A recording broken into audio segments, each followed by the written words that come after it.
Hello everyone, आप देख रहे हैं आपका अपना यूट्यूब चैनल अमन केमिस्ट्री और आज हम करेंगे physics chapter number 4 example 4.8 class 12th का।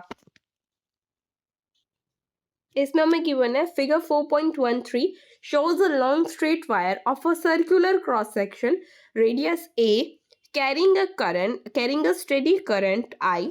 The current I is uniformly distributed across this cross section.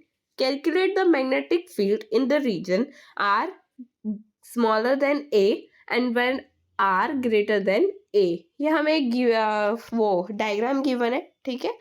और इसमें हमसे क्या पूछा है, shows a long straight wire of a circular cross section carrying a steady current.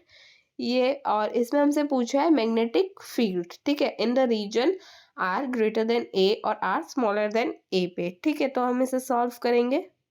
इसमें हमें एक वायर गिवन है और इस वायर का क्रॉस सेक्शन लिया है, ठीक है। और जो रेडियस है इस वायर की वो क्या है, ए।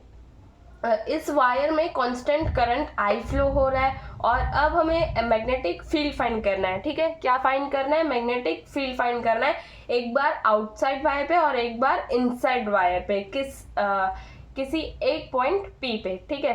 तो पहले हम सेकंड केस सॉल्व करेंगे, फिर जिस वायर में हमें क्या फाइंड करना है, बाहर मैग्नेटिक फील्ड फाइंड करनी है, वो केस देख लेते हैं, ठीक है। ऐसे केस में हम एम्पियर सर्किटल लॉ अप्लाई करेंगे।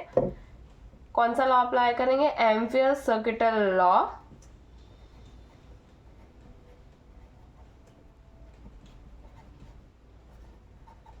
अब एम्पियर सर्किटल लॉ क्या होता है, Ampere circuital law states that the line integral of the magnetic field यानी vector B around any close path और the circuit is equal to mu naught, यानी क्या होता है, permeability of free space times the total current I flowing through the closed surface, ठीक है। तो क्या होता है, Ampere circuital law states that the line segment the line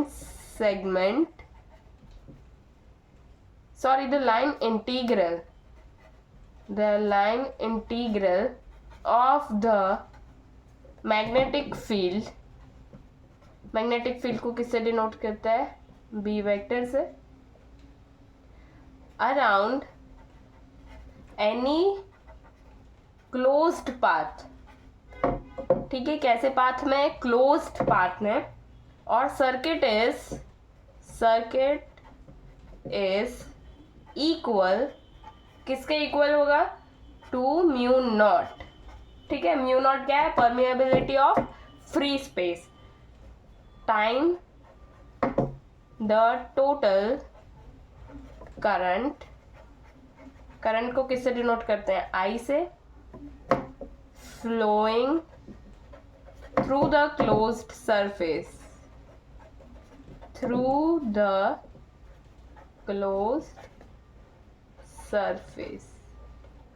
ठीक है। तो अब हमने ये जो एम्पियर सर्किटल लॉ है वो क्या स्टेट कर रहे हैं, line integral of the magnetic field around any close surface.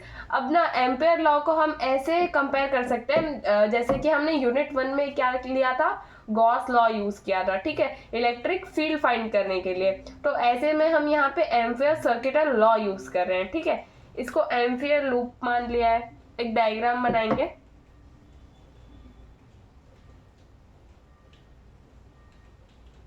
Closed path draw करना है हमें, ठीक है। ये क्लोज्ड पाथ, सपोज ये हमने एक एम्पियर लूप मान लिया इसको हमने, ठीक है। ये हो गया इसका रेडियस, जिसको हम क्या देंगे, ए से डिनोट कर देते हैं, ठीक है। और ये हो गई, ये एक पॉइंट है यहाँ पर पी और इसको मान लेते हैं हम आर, ठीक है। और ये जो है, ये जो हमने इसको डिस्टेंस जो है ना, इसको आर मान लिया है, ठीक है। और जो रेडियस है इसका, उसको क्या हमने मान लिया है, ए। जो करंट है एनक्लोज, मतलब हमें लूप से करंट को एनक्लोज कर दिया है, ठीक है। जो लूप है ना, इससे करंट को क्या कर दिया, एनक्लोज कर दिया है। तो अब हमें तो वायर में कांस्टेंट करंट है आई, इसलिए जो एनक्लोज करंट होगा वो भी कितना हो जाएगा, आई हो जाएगा। फिर एम्पियर सर्किटल लॉ अप्लाई करेंगे। तो अब क्या देखेंगे, इसका फॉर्मूला क्या हो जाएगा फिर, flux B dot D L is equals to mu naught I enclosed. ठीक है, ये जो करंट है वो कैसा लिया है हमने, एनक्लोज ले लिया है। और अब क्या आएगा, ये जो फ्लक्स है यानी five B D L cos 0 degree is equals to mu naught I enclosed. पहले लिख लेते हैं फिर एक्सप्लेन कर देंगे। फिर B flux D L is equals to mu naught I, ठीक है, कॉस 0 हो गया। अब क्या लेंगे, b into 2πr is equals to mu naught I upon क्या हो जाएगा 2πr। ठीक है, अब 10 for r greater than a क्या हो जाएगा, 20 प्रोपोर्शनल टू 1/r। ठीक है, ये हो जाएगा। अब इसमें हम क्या देखेंगे, इसे अब हम एक्सप्लेन करते हैं। ठीक है, ये समझ लेते हैं पहले तो अब जो है हमने क्या देखा, फिर एम्फियर सर्किटल लॉ अप्लाई किया। अब हम इसमें देखेंगे बी और डी का एंगल। ठीक है, इन दोनों के बीच का एंगल तो हमने ले लिया cos 0। ठीक है, ये एंगल है, इसका कितना हो जाएगा cos 0 डिग्री। अब इन दोनों के अब हमें डॉट प्रोडक्ट अब हम क्या ले रहे हैं, डॉट प्रोडक्ट ले रहे हैं। बी डॉट डी एल ये क्या है, हमारा डॉट प्रोडक्ट है। ठीक है, हम तो अब means D L cos theta लेंगे। थीटा की वैल्यू एंगल बिटवीन, थीटा क्या होता है, angle between B and D L vector. ठीक है, तो जब किसी वायर में करंट फ्लो हो रहा होता है ना, किसी भी वायर में करंट फ्लो हो रहा होता है, तो वायर के अराउंड जो मैग्नेटिक फील्ड होती है उसको हम राइट हैंड थंब रूल से फाइंड कर लेते हैं। ठीक है, अगर वायर राइट साइड पे, जैसे सपोज एक वायर है, उसके राइट साइड पे यानी इस साइड पे एक पॉइंट है, तो ये जो मैग्नेटिक फील्ड, तो ये क्या हो जाएगी, मैग्नेटिक फील्ड। पाम जो है ना, ये हमारा जो पाम होता है, ये जो है वो हमें क्या बताएगा, मैग्नेटिक फील्ड की डायरेक्शन बताएगा। और हमें एम्फियर लूप भी ऐसे ही ले लिया है। ठीक है, तो ऐसे ही लिया हुआ है, तो जो डायरेक्शन मैग्नेटिक फील्ड की है ना, लूप के टेंजेंट की भी वही रहेगी। ठीक है, तो इसलिए जो एंगल बनेगा वो कितना बनेगा, 0 डिग्री हो जाएगा। ठीक है, समझ आई ये बात। फिर से एक बार देख लेते हैं कि क्या होगा। अगर राइट साइड पे कोई पॉइंट है ना, अगर तो ये जो मैग्नेटिक फील्ड हो जाएगी। ठीक है, राइट साइड पे कोई पॉइंट है, उस साइड मैग्नेटिक फील्ड हो जाएगी। जो हमारा पाम है, जो हाथ को इस जो ये जो होता है उसको क्या बोलते हैं, हम पाम बोलते हैं, वो हमें मैग्नेटिक फील्ड की डायरेक्शन बताएगा। कैसे, राइट हैंड रूल की हेल्प से हमें ये बताएगा। ठीक है, और हमने एम्फियर लूप भी ऐसे ही लिया हुआ है। ठीक है, तो जो डायरेक्शन है ना मैग्नेटिक फील्ड की, लूप की टेंजेंट की भी वही रहेगी। जो मैग्नेटिक फील्ड की डायरेक्शन है वही रहेगी लूप के टेंजेंट की भी। इससे जो एंगल बनेगा वो कितना बनेगा, 0 डिग्री बनेगा। ठीक है, और इसमें हम क्या, बी को कांस्टेंट मान कर बाहर ले लेंगे। जो बी है ना, इसको कांस्टेंट मान के हमने बाहर ले लिया। हम यही समझ रहे हैं अभी। तो ये जो बी है ना, इसको हमने कांस्टेंट मान के बाहर ले लिया। फिर जो अब आगे ना, बी को तो हमने कांस्टेंट ले लिया। अब जो बी कांस्टेंट कैसे कैसे एक पॉइंट से एक जो फिक्स्ड डिस्टेंस है उस पूरे सर्कल के लिए जो मैग्नेटिक फील्ड है ना वो क्या रहेगी, वो तो सेम रहेगी, कांस्टेंट रहेगी। और जो टोटल लेंथ आ गई है, ठीक है, जो टोटल लेंथ है उसको हम हमारे पास, जैसे हमने थोड़ा सा पोर्शन डी एन लिया था। ठीक है, तो जो टोटल लेंथ आएगी ना, इसलिए वो इस सर्कल की लेंथ हो जाएगी। जो टोटल लेंथ आएगी वो इस सर्कल की लेंथ हो जाएगी। अब वो इस सर्कल की लेंथ हो गई। फिर जो वो कितनी है, सरकमफ्रेंस, वो क्या होगी, सरकमफ्रेंस हो गई। तो लेंथ ये क्या हो गया, 2πr। ठीक है, और जो करंट एनक्लोज है, जो एनक्लोज करंट ही तो हमने लिया है इसमें, आई को क्या बोलते हैं, एनक्लोज करंट। तो वायर में जितना करंट फ्लो हो रहा है ना उसको एनक्लोज किया है। तो जो वायर करंट आई फ्लो कर रहा है, तो जो एनक्लोज करंट की वैल्यू वो क्या हो जाएगी, आई हो जाएगी। और फिर यहाँ से हम बी फाइंड कर लेंगे, यानी कि मैग्नेटिक फील्ड। तो ये कितनी हो जाएगी, is equals to mu naught I upon 2πr हो जाएगी। ठीक है, ये हमें मैग्नेटिक फील्ड मिल जाती है किसी वायर में जो करंट फ्लो हो रहा है, आई बाहर किसी पॉइंट पी पे मैग्नेटिक फील्ड। तो इस तरह से हम पता कर सकते हैं कि जो मैग्नेटिक फील्ड है इस कंडीशन में वो आर के इन्वर्सली प्रोपोर्शन यानी 1/r हो जाएगी। वैसे मैग्नेटिक फील्ड डिक्रीज होती जाएगी, ठीक है। जैसे जैसे हम वायर को दूर लेते जाएंगे ना, वैसे वैसे मैग्नेटिक फील्ड जो है वो डिक्रीज होती जाएगी फॉर आउटसाइड द वायर। इतना समझ आया? अब आगे देखते हैं। अब हम देखेंगे magnetic field in the region R is smaller than A, ठीक है। मैग्नेटिक फील्ड कौन से रीजन पे देखेंगे? Magnetic field in the region R is smaller than A. तो ये क्या हो गया? इनसाइड द वायर पे देखेंगे, ठीक है, इनसाइड द वायर। तो इसमें हमें magnetic field inside the wire किसी पॉइंट पे फाइंड करनी है। हमको पी पॉइंट पे, जो हमने पहले जो डायग्राम देखा वही सेम डायग्राम इस पे भी अप्लाई होगा। तो जो पी पॉइंट था हमारा, फिर से बना लेते हैं, चलो, ठीक है।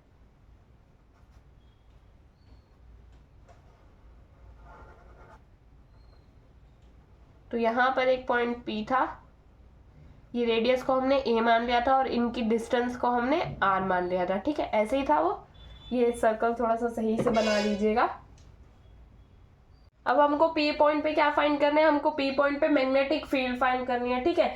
ये इनसाइड द वायर हमने एक पॉइंट लिया है, इनसाइड द वायर पे। इस पॉइंट P से पास हुआ है एक एम्फियर लूप, एज्यूम कर लेंगे, ठीक है। अब हमें एम्फियर सर्किटल लॉ लगाएंगे, तो इसके लिए क्या होगा? म्यू नॉट आई एनक्लोज लेना होगा, ठीक है। तो मतलब करंट है ना, जो एनक्लोज जो है उसकी वैल्यू लेनी होती है। लेकिन अब यहाँ पे जो करंट एनक्लोज है उसमें जो आई यानी करंट तो नहीं है, तो अब उससे कुछ कम करंट फ्लो हो रहा है, ठीक है, क्योंकि आई तो इस पूरे में है, ठीक है। आई जो है ना इस पूरे में है, तो अब हमें क्या लेना? आई एनक्लोज, अंदर वाला सिर्फ करंट लेना है। तो अब हम बस अंदर वाले पोर्शन में जो करंट है वो देखना है, इतने में कितना करंट है वो फाइंड करना है, ठीक है। क्योंकि जो पी पॉइंट पे जो मैग्नेटिक फील्ड होगी ना, वो बाहर अंदर के पोर्शन की वजह से होगी। तो मींस अब जो करंट आई है उसकी वैल्यू कम हो जाएगी, डिक्रीज हो गई है, ठीक है। तो अब कितनी हो गई है वो देखना है। Inside the wire,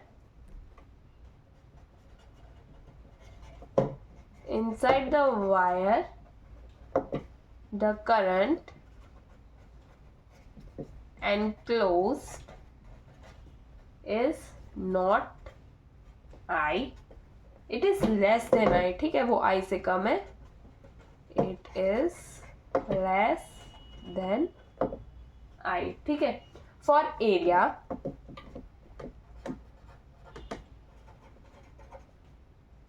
pi a square हो जाएगा। करंट को किससे डिनोट करेंगे? Current is equals to I। फिर फॉर एरिया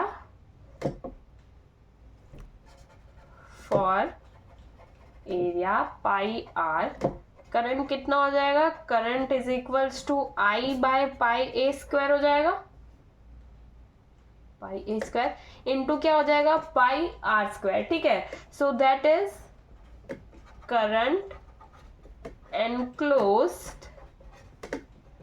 करंट एनक्लोज को कैसे हमने डिनोट किया था? आई और स्मॉल ई से। तो आई आर स्क्वायर अपॉन क्या हो जाएगा? ए स्क्वायर। सो अब हम अप्लाई करेंगे एम्फियर सर्किटल लॉ, ठीक है। एम्फियर सर्किटल लॉ शॉर्ट में हमने लिख लिया। तो अब हमने आगे ही देखा कि एम्फियर सर्किटल लॉ का क्या होता है, पूरा हमने समझा फॉर्मूला और कैसे डिफाइन हुआ, ठीक है। तो उसमें भी सेम वही वाला लगेगा, बस तो जो इसमें है वो क्या है? इनसाइड द वायर फाइंड कर रहे हैं और उसमें हमने क्या फाइंड किया था? Outside the wire magnetic field find की थी, ठीक है। तो ये क्या हो जाएगा? पहले तो सेम इसका फॉर्मूला लग देंगे, B dot D L is equals to mu naught I E. अब जो है ना ये फाई बी डी एल, अब थीटा फाइंड करेंगे, एंगल फाइंड करेंगे, बी और डी एल के बीच में जितना भी एंगल होगा वो क्या हो जाएगा? थीटा हो जाएगा, is equals to mu naught I E. अब थीटा कितना है? 0 डिग्री, ठीक है। तो अब ये कॉस 0 कितना होता है? 1 होता है। तो अब ये बी को हम बाहर साइड ले लेंगे, तो क्या हो जाएगा? अब ये जो है ये सर्कल वाले लेंगे 2 पाई आर, सर्कमफ्रेंस लेंगे, mu naught I R square upon में क्या आएगा ए स्क्वायर, ठीक है। अब that is phi D L is equals to 2πr, ये सर्कमफ्रेंस है, इससे लिया है हमने, ठीक है। तो अब ये फॉर्मूला क्या बन जाएगा, mu naught upon 2π I R upon A square. So final हमारा जो फॉर्मूला बनेगा वो क्या बनेगा, mu naught I upon 2π A square into R, ठीक है। दस फॉर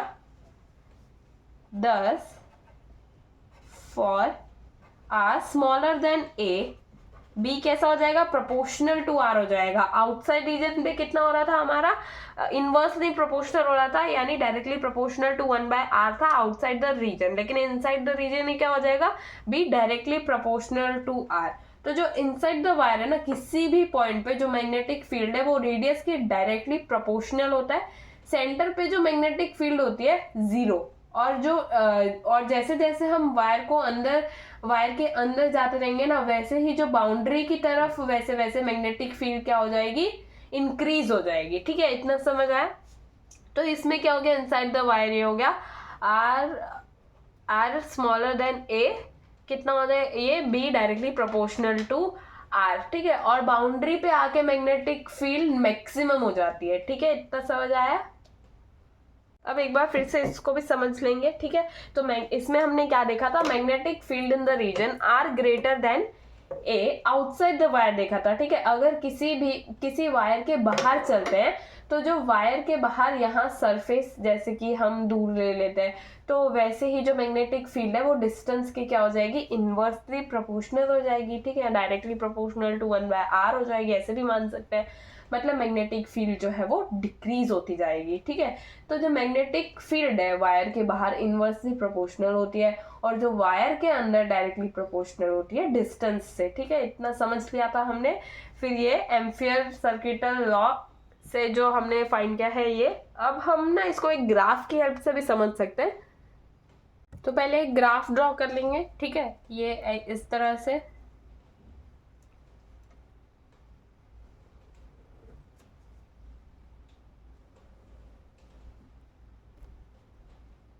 यहाँ पे क्या आएगा आर, और यहाँ पे क्या आए लेंगे हम बी, ठीक है। तो ये जो ग्राफ है किसके, ये ग्राफ है बिटवीन बी और ए, ठीक है।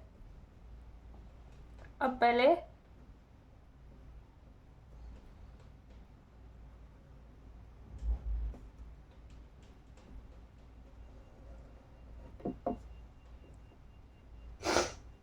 अब ना जैसे जैसे हम सेंटर से वायर की बाउंड्री की तरफ जाएंगे, जो सेंटर है इसको ओ मान लेते हैं, इससे जो वायर की बाउंड्री की तरफ जाते जाएंगे तो जो वायर के सेंटर पे जो मैग्नेटिक फील्ड होगी वो 0 होती है, और जो बाउंड्री की तरफ बढ़ते हुए वो क्या होगी, इंक्रीज होती जाएगी, ठीक है। सेंटर है, इससे क्या बढ़ती हुई क्या हो जाएगी हमारी, इंक्रीज होती जाएगी, और क्या हो जाएगा, बी प्रोपोर्शनल टू आर हो जाएगा, ठीक है। ये आर ग्रेटर देन ए, ठीक है। तो ये क्या हो जाएगी, बी, ये जो सेंटर से ये बढ़ती चली जाएगी, तो ये हो जाएगा बी प्रोपोर्शनल टू आर हो जाएगा, ठीक है। तो जो स्ट्रेट लाइन मिल जाती है उसके बाद जब हम वायर के बाहर की तरफ बढ़ते हुए जाते हैं ना, ये जो जैसे ये स्ट्रेट लाइन मिलने के बाद ये हम जो बाहर की तरफ बढ़ते हुए गए तो हमारी जो मैग्नेटिक फील्ड है वो क्या हो गई, डिक्रीज होने लग गई। तो ये क्या हो जाएगा, B proportional to 1/r, B directly proportional to 1/r, ये इसके डायरेक्टली प्रोपोर्शनल होती है, ठीक है। यही हमने आगे देखा दो वो सॉल्व करके। तो ये क्या हो गया, R smaller than, R is greater than A, और ये था आर स्मॉलर देन ए, और ये आर ग्रेटर देन ए, ठीक है। ग्राफ की हेल्प से भी हमने समझ लिया, आई होप तुम्हें समझ आया होगा। ये हमने सॉल्व कर लिया एग्जाम्पल नंबर 4.8।